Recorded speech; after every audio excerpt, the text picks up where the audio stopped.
नमस्कार, आप देख रहे हैं न्यूज 24 एक्सप्रेस और मैं हूं नेहा परिहार आपके साथ। आइए रुक करते हैं आज के बुलेटिन की ओर।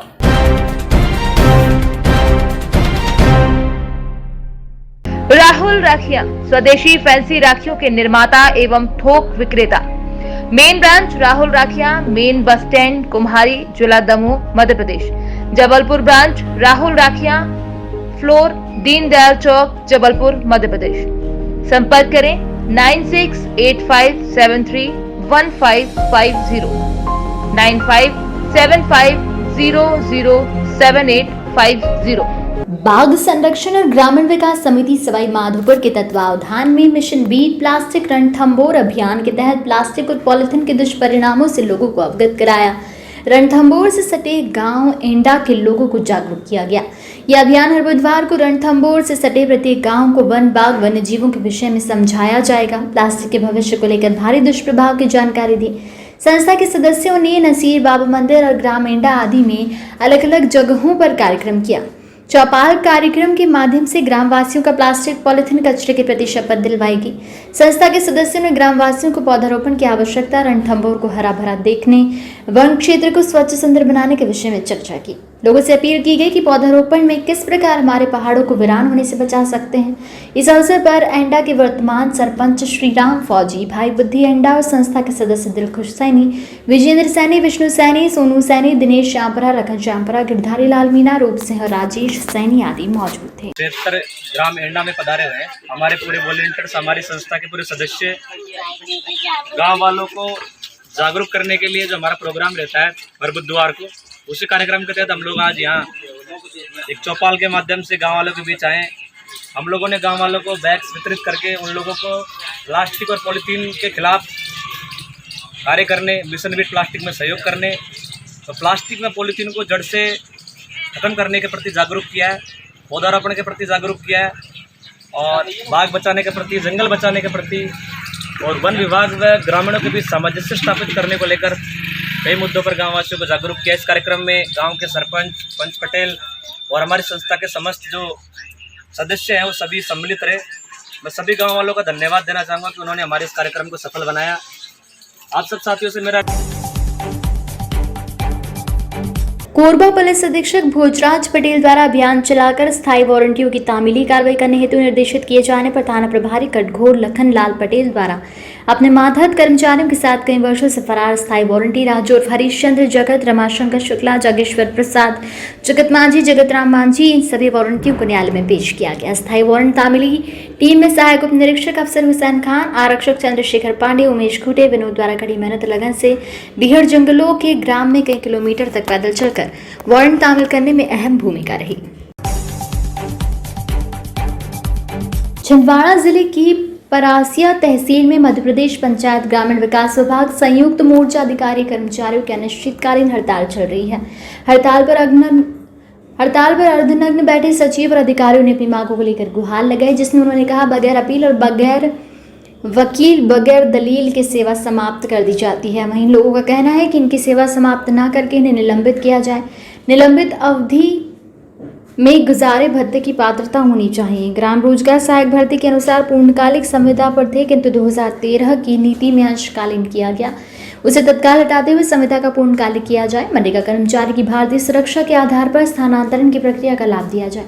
ग्राम रोजगार सहायक की मृत्यु होने पर उसके परिवार को आर्थिक सहायता और सदस्यों को अनुकंपा नियुक्ति दी जाए। जैसे विभिन्न मांगों को लेकर परासिया में सचिव संगठन अधिकारियों की अनिश्चितकालीन हड़ताल चल रही है, जिसमें उन्होंने अर्धनग्न होकर प्रदर्शन किया। वहीं सचिव और अधिकारियों का कहना है कि यदि जल्दी हमारी मांगों को लेकर कोई कदम नहीं उठाया गया तो आगे आंदोलन होगा। जनपद पंचायत एवं ग्रामीण विकास विभाग के संयुक्त मोर्चे के आह्वान पर दिनांक 12/7/2021 को सभी कर्मचारियों ने एक मुख्यमंत्री महोदय के नाम एक ज्ञापन सौंपा था, जिसमें अपनी संयुक्त रूप से उन्होंने मांग रखी थी, किंतु उसके ऊपर कोई कार्रवाई नहीं की जाने के कारण 19 एवं 20 जुलाई 2021 को समस्त कर्मचारियों ने सामूहिक रूप से अवकाश लेकर शासन को सचेत किया, किंतु शासन द्वारा फिर भी कोई कार्रवाई नहीं करने के कारण 22/7/2021 से लगातार हम लोग हड़ताल पे हैं।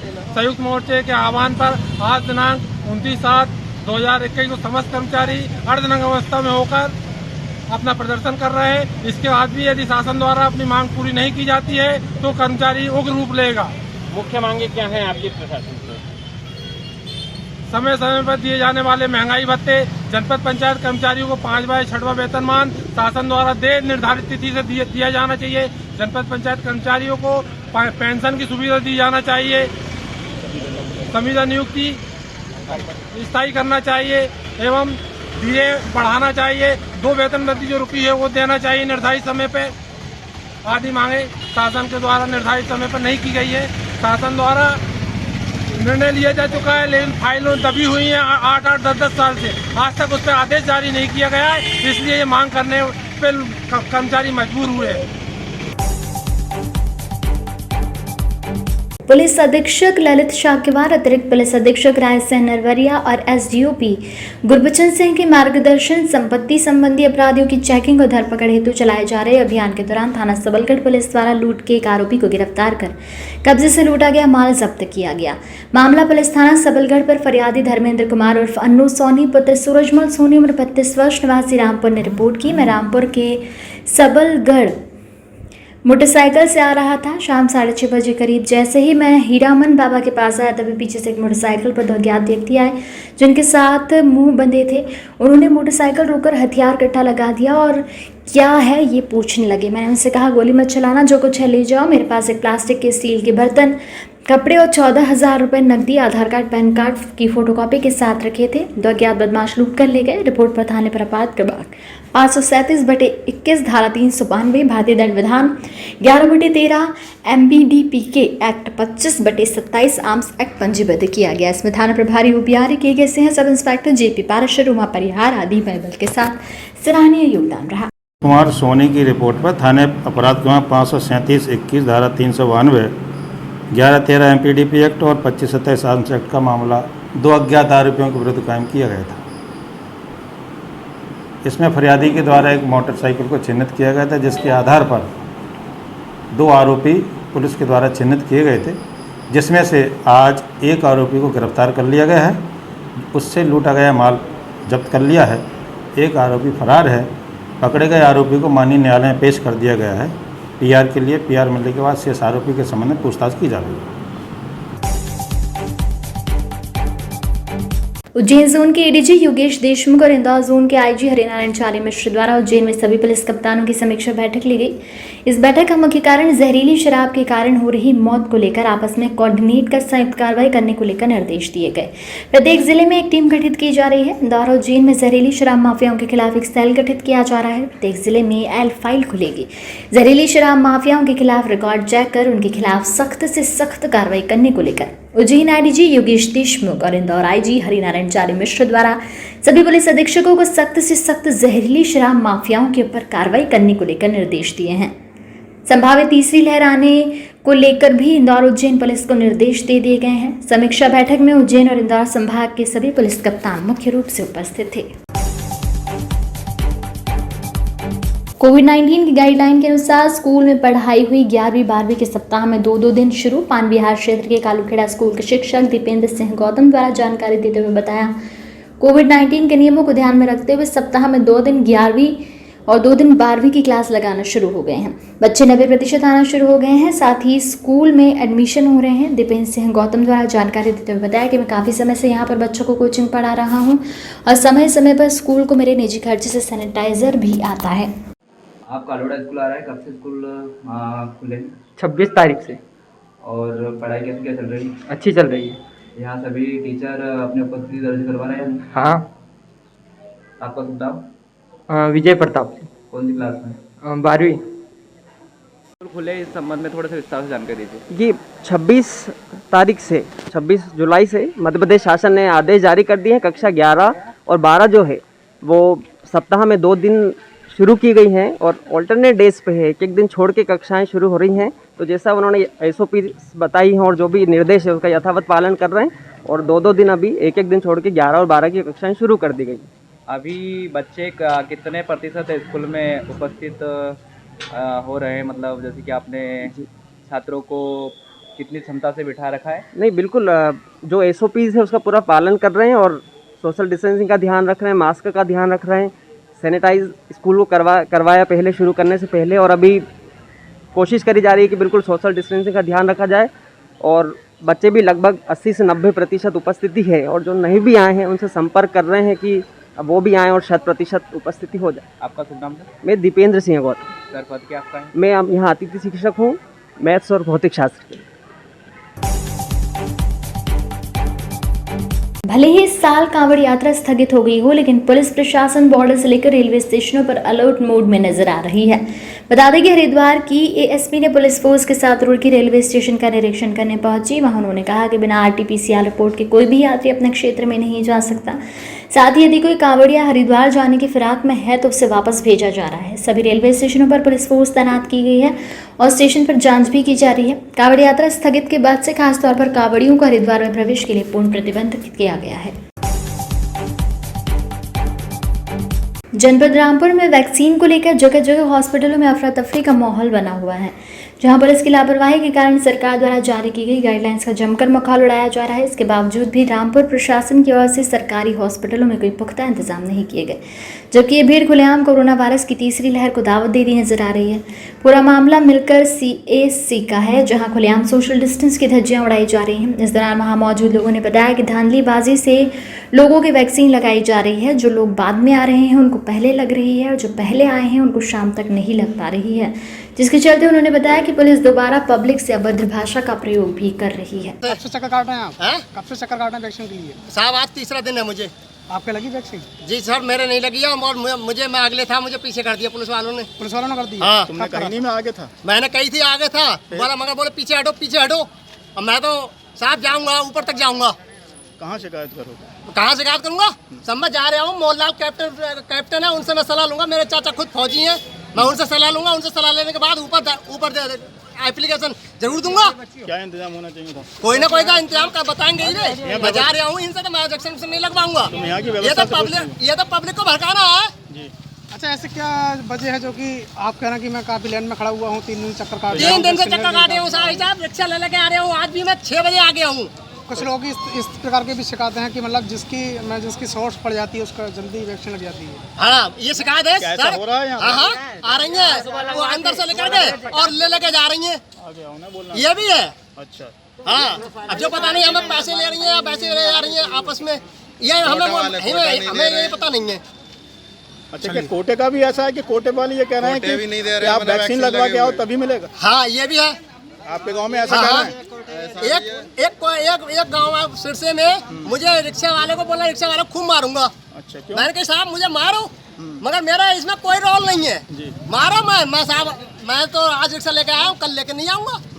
कोटे में ये घपला हो रहा है। चलिए ठीक है धन्यवाद। पुलिस वाले को सुविधा कर रहे हैं कि लाइन की देखो कि लाइन पे लगाओ। पुलिस वाले कुछ नहीं कह रहे हैं, और सब खड़ी जा रहे हैं, आदमी सब गुस्से जा रहे हैं। हम सवेरे से मर रहे हैं लाइन पे खड़े हैं। आपके अनुसार पुलिस की व्यवस्था सही नहीं है? हाँ पुलिस की व्यवस्था सही नहीं है। अस्पताल की ओर से क्या शिकायत है? अस्पताल प्रशासन की ओर से आपको क्या शिकायत है? हमें जो शिकायत है, जो डॉक्टर ये जब औरतों के अलग लेडीज बिठा रहे डॉक्टरों की और आदमियों के अलग डॉक्टर बिठा रहे हैं, तो इतनी भीड़ नहीं लगेगी। बात ये है अब एक डॉक्टर औरतों में लगाएगा और आदमी के लिए लगाएगा, वो तो भीड़ बढ़ेगी। बात यह है डॉक्टर बढ़ाए, जब भीड़ लगेगी तो डॉक्टर बढ़ाएगी, इंजेक्शन आने डॉक्टर भी बढ़ाएगी।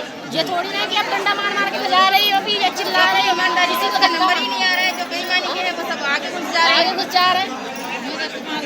आपको यहाँ पे जो वैक्सीन लगाना नहीं आई हो, आप कहाँ से आई हो? कहाँ से आई हो आप? हैं? आज ही आई हैं, कल भी आई थी? तो यहाँ की व्यवस्था देख के आपको कोई शिकायत है? नहीं, जो यहाँ व्यवस्था है, भीड़ है, पुलिस का इंतजाम सही नहीं है, व्यवस्था और अस्पताल की ओर से क्या आपको कोई शिकायत है? व्यवस्था कैसी होनी चाहिए? व्यवस्था सही है या नहीं है? आप बताइए मैडम, व्यवस्था ठीक है जी? और यहाँ पर लाइन वाले यहाँ के यहीं खड़े हैं, आगे पीछे से आ रहा है, उनके साथ जा रहा है। हमें तो आगे जाने मिल नहीं रहा। क्या होना चाहिए? बहुत टाइम से ना हो गया। आप कहाँ से आई हैं? सिंगरे से आई हो?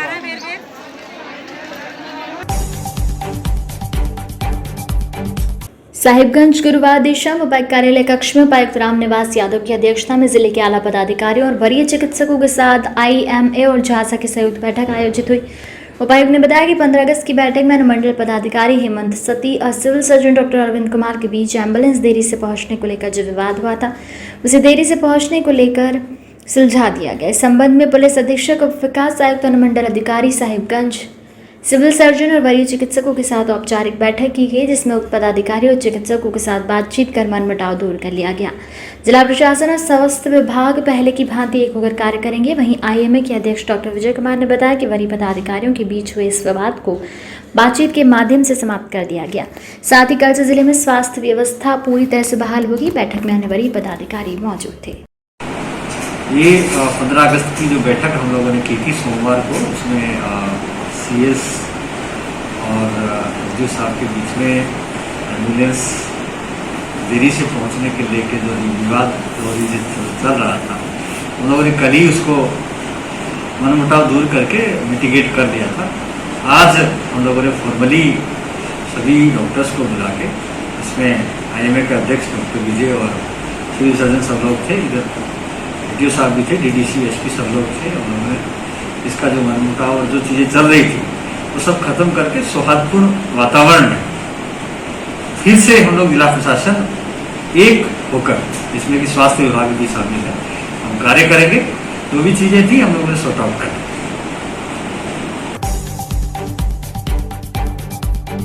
योगी सरकार की स्वास्थ्य सेवाओं को संभल में हेल्थ महकमा की पलीता लगा रहा है। आरोप के अनुसार हेल्थ कर्मी ने जहां मेडिकल को आए बच्चे को तीमारदार से 200 रुपये वसूल लिए, वहीं 2000 रुपये न मिलने पर घायल का घंटों मेडिकल नहीं किया।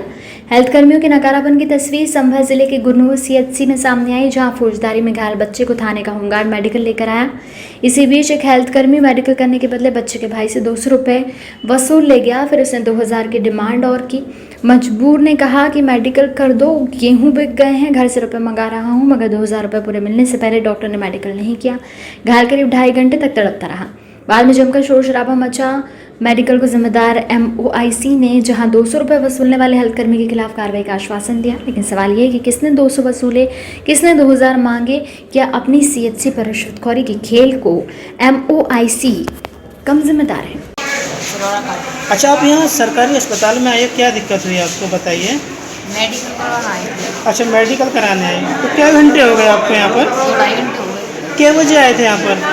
ऐसे आए 9-10 बजे आए। अब कितना टाइम हो रहा है? पता नहीं, 12-1 बज रहे हैं। तो क्यों इतना लेट क्यों हुआ आपका? ये अभी हुआ नहीं है? क्यों, किस वजह से नहीं हो पाया बताओ? सर रुपया मांग रहे थे। कितने रुपए मांग रहे हैं? 200 रुपये दे देते थे, 1000 रुपये और मांग रहे थे। अच्छा, तो तुमने कहा नहीं है कि सरकारी अस्पताल में फ्री सेवा होती है? क्या नाम है आपका? विकास कहाँ रहते हैं? सरोड़ा का जी। अस्पताल आए मेडिकल के लिए, क्या हो रहा है मेडिकल? मेडिकल 2-2.5 घंटे से बैठे पड़े सर यहाँ, पैसे के चक्कर पैसे मांग रहे थे वो लोग। कितने रुपए मांग रहे थे? 2000। और मैंने बता दिया मैंने गेहूँ बिके, कल मैं मंगा रहा हूँ घर से पैसे, तो कह रहे मंगाओ। तब तक काम ही नहीं हुआ है, मैं बैठा ही पड़ा हूँ, तब तक आप लोग आ गए। कितने रुपए? कोई रुपए दिया आपने? 200 दिए थे। 200 रुपये दे दिए, वापस दे दिए उनने। वापस भी किसने लिए थे? कोई नाम जानकारी नहीं सर, वो मोटे मोटे जो आदमी उन्होंने दिए। इधर आ जाओ। क्या नाम है आपका? ओमपाल। ओमपाल, आप कौन से थाने में कार्य कर रहे हैं? थाना गुन्नौर। अच्छा, ये बताइए, आप कोई मरीज आज जो है मारपीट में घायल हुआ था कोई सरोड़ा काजी का, उसे आप कहाँ छोड़ के गए थे? सरकारी अस्पताल में। तो आपने उनके कागज़ दिए डॉक्टर को? डॉक्टर साहब को अंदर कागज दिए थे। बाद में डॉक्टर साहब आए थे बाद में, तो उन्होंने दूसरे कमरे में बैठे थे। 2 बार उनके पास गया था, बोले अभी आप रुक जाओ, देर लगेगी, थोड़ी देर लगेगी, तुम चलो जाएगा, कोई बात नहीं। 1 बार नहीं 2 बार गया हूँ। अच्छा, जो बड़े डॉक्टर थे वो थे? बड़े डॉक्टर साहब के पास गया हम 2 बार। उनका नाम जानते हैं क्या आप? नहीं, नाम नहीं। अच्छा, जो यहाँ के मुख्य डॉक्टर हैं उनसे बात हुई आपकी? हाँ जी, उनसे बात हुई। तो उन्होंने क्या बताया आपको? कहा था देर लगेगी, आप रुक जाओ थोड़ी देर। मेडिकल बाद में होगा? हाँ, बाद में। कितने टाइम हो? तो आप चले गए थे? ठीक है, फिर मैं चला गया थाने के। जैसा डॉक्टर साहब का ये कहना है कि हमको इस घायल के बारे में कोई जानकारी नहीं दी गई, क्या ये बस सत्य है? नहीं, असत्य है। आप बता के गए? हम बता के गए। कितना टाइम हो गया होगा अब तक? कौन सा उसको टाइम को गए? अभी मुश्किल से आधा घंटा गया होगा। ठीक, डॉक्टर साहब, अभी कुछ देर पहले CHC में झगड़ा हुआ था, और जब हम लोग देख रहे थे उसकी वीडियो कवरेज करते, करीब आपके सामने 10 मिनट तक ये हाई वोल्टेज ड्रामा चलता रहा। एक तरफ CHC के फार्मासिस्ट थे, दूसरी तरफ एक मरीज का तामीरदार था। तो वहाँ करीब बात जूता मारने को लेके, गाली गलौज को लेके, ठीक आपके पीछे आप उस कैमरे में भी थे। तो ये घटना का क्रम क्या था सर? ये जो घटना हुई, कोई एक मरीज आया था और वो अपना बच्चा मुझे दिखा रहा था। तो हमारे एक कर्मचारी थे, वो आए और उन्होंने सिर्फ ये पूछ लिया कि किस वजह से क्या परेशानी है बच्चे को आप दिखा रहे हैं।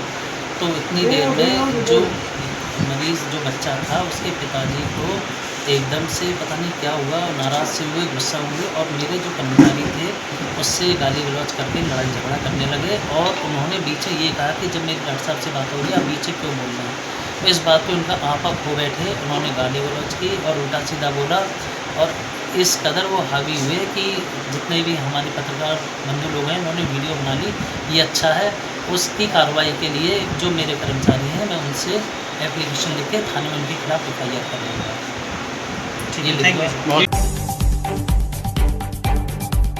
एक ऐसा ही मामला सामने आया है रतलाम से, जहां छेड़खानी करने वाला युवक निकला भाजपा नेता का पुत्र, जिसने अपने कॉलेज में अपने ही कॉलेज के स्टूडेंट के साथ गलत नियत से पेश आते हुए कैबिन में बुलाकर उसके साथ छेड़खानी करने की कोशिश की। जब महिला ने सारी घटना पुलिस को बताई और उसके खिलाफ FIR दर्ज कराई, पर ये ड्रामा काफी समय से चलता रहा। आपको बता दें, घटना के दिन की छेड़खानी और रात 9 बजे तक FIR दर्ज हुई। ये पूरा 6-7 घंटे तक मामला गोलमाल करने की कोशिश चलती रही, ऐसा नहीं हुआ। आखिर पुलिस ने भाजपा नेता के पुत्र के खिलाफ मामला दर्ज कर लिया। देखिए, साफ तौर पर अब इन तस्वीरों में दिखाई दे रहा है कि छेड़खानी करने वाले भाजपा नेता के पुत्र के साथ लोग कैसे मारते हुए उसे थाने ले जा रहे हैं। पूरे घटनाक्रम को लेकर पुलिस प्रशासनिक अधिकारियों ने जवाब दिया, जरा आप भी सुनिए। बताएं क्या मामला था, ये कौन से कॉलेज का मामला है और क्या कितनी बजे की घटना है? ये आज थाने पे महिला द्वारा आकर रिपोर्ट की है कि उनके साथ शांति निकेतन इंस्टीट्यूट है जहाँ पे वो B.Ed की पढ़ाई कर रही है और वहाँ पे उनके साथ में घटना घटित हुई है, जिस पर अपराध पंजीबद्ध किया गया है और ये विवेचना जारी है। किस धारा में अपराध पंजीबद्ध किया और किसके खिलाफ किया है? क्या आरोपी गिरफ्तार हुआ है या नहीं? ये इस जो शांति निकेतन इंस्टीट्यूट है वहाँ के प्रबंधक हैं राजेश जी, उनके खिलाफ वो कायमी की है और इसमें अभी विवेचना जारी है। जो भी तथ्य आएंगे उसके आधार पर वैधानिक कार्रवाई की जाएगी और धारा 354 के तहत मुकदमा कायम किया गया है। आरोपी की कोई राजनीतिक पृष्ठभूमि बताई जा रही है? इस बारे में अभी जांच की जा रही है, जो भी तथ्य आएंगे उसके आधार पर कार्रवाई। आरोपी के साथ भी मारपीट हुई है, उधर भी मुकदमा दर्ज हो रहा है? आरोपी के से अभी अगर उसके द्वारा सामने वाले पक्ष द्वारा उसके साथ घटना घटित की गई तो उस पर भी कार्रवाई की जाएगी। क्या आरोपी को गिरफ्तार कर लिया गया? अभी तलाश की जा रही थी।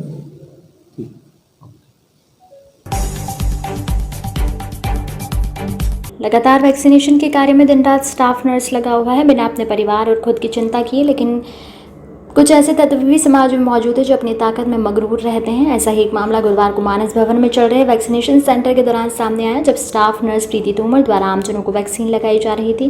तभी अजयपाल नामक युवक अपने 2 दोस्तों के साथ आकर वैक्सीन लगवाने की जिद करने लगा। स्टाफ नर्स द्वारा जब उसे बताया गया कि अभी आपका स्लॉट रजिस्टर नहीं हुआ है, तो युवक अजयपाल द्वारा नर्स प्रीति तोमर को धक्का देकर अश्लील गालियां देता रहा। मामला जो SP राजीव कुमार मिश्रा के संज्ञान में आया तो इसके खिलाफ FIR दर्ज करने के आदेश दे दिए गए। अब सवाल ये उठता है कि इतनी जनता के होते हुए भी एक महिला को गालियां दी जा रही थी, तब जनता क्यों खामोश थी? क्या प्रशासनिक आदेश का पालन कर रही है प्रीति तोमर के साथ युवक द्वारा भद्रता के मामले में युवक के साथ ठोस कार्रवाई की जाएगी? मेरा नाम प्रीति श्रीवास्तव है, मैं वैक्सीनेशन सेंटर में कार्यरत हूँ अभी प्रेजेंट टाइम में। हम लोग अपना कार्य ख़त्म करके रिपोर्ट बना के घर जा ही रहे थे, इतने में 3 लड़के आए। उन्होंने बोला हमारा स्लॉट बुक नहीं है, हमें वैक्सीन लगना है। उनमें से एक का नाम अजयपाल था। हमने मना किया तो बहुत ज़्यादा गंदी गंदी गालियाँ दी और हमने उन्हें वापस भेजा तो वो मुझे मारने के लिए आए और हमारे स्टाफ के जितने लोग भी आए बचाने, उन सबको मारा। उनमें से एक लड़के के कान के पीछे बहुत ज़्यादा लगी हुई। क्या नाम किसके लगी है, क्या नाम है उनका? राकेश रजक नाम है उस लड़के का। बहुत जोर से मारा है उसको। जितने भी लोग बीच में आए हैं सबको मारा है। कितने लोग थे वो? योगेश चौहान ऑन ड्यूटी थे, उन्हें भी मारा है। मतलब कितने लोग थे वो? 3 लोग थे, उनमें से एक सरदार था। अच्छा। और एक अजयपाल था जो बहुत गंदी गंदी अश्लील गालियां दे रहा था, मुझे मारने के लिए दौड़ा। अच्छा। इन सब लोगों ने बचाने की कोशिश करी तो इन लोगों को भी मारा है उन्होंने।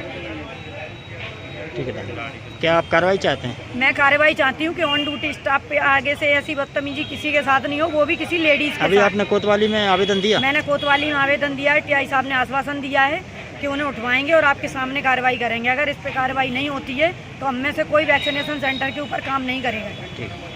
आज के बुलेटिन में फिलहाल इतना ही। बने रहिए न्यूज़ 24 एक्सप्रेस के साथ। नमस्कार। राहुल राखियां स्वदेशी फैंसी राखियों के निर्माता एवं थोक विक्रेता। मेन ब्रांच राहुल राखियां, मेन बस स्टैंड, कुम्हारी, जिला दमोह, मध्य प्रदेश। जबलपुर ब्रांच राहुल राखियां, फ्लोर दीनदयाल चौक, जबलपुर, मध्य प्रदेश।